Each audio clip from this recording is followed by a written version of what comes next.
দেশবাসীর কাছে বাবা দোয়া আছে। বাবা বলেছে আমাকে সার্জারির আগেও আমাকে জিজ্ঞেস করছিল আর কি যে কি অবস্থা সব। আমি বলছি, তুমি চিন্তা করো না, তুমি আগে সুস্থ হয়ে উঠো, আমরা ইনশাল্লাহ দেখব।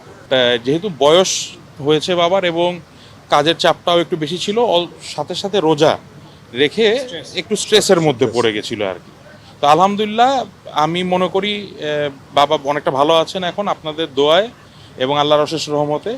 আপনি সবাই আমার বাবার জন্য দোয়া করবেন ইনশাল্লাহ। আসলে যেটা হয়েছিল, বাবা মানে ইফতার করতে বসেছি আমরা রোজাটা ভেঙে নামাজটা পড়তে যাই, মাগরিবের নামাজ শুরু করে দ্বিতীয় রাকাতে গিয়ে ওনার খুব সম্ভবত মাথা খুব জোরে ব্যথা করে উঠে আর কি।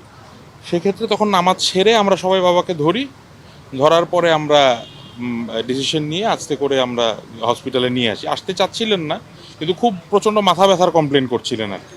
তো এখানে আসার পরে আমাদের শাহাবুদ্দিন আঙ্কেল, ওনার সাথে কথা হলো, উনি পরে বাকিটা ম্যানেজ করলে এবং বাকিটা তো ওনার কাছ থেকে শুনেছেন ইনশাল্লাহ।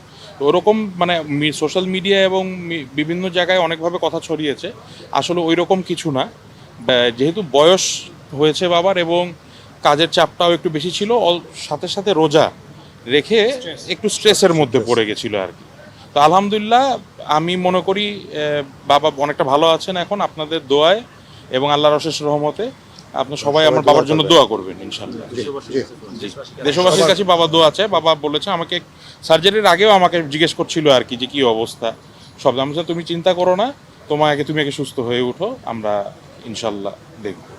সবাই তার জন্য দোয়া করবেন। জি।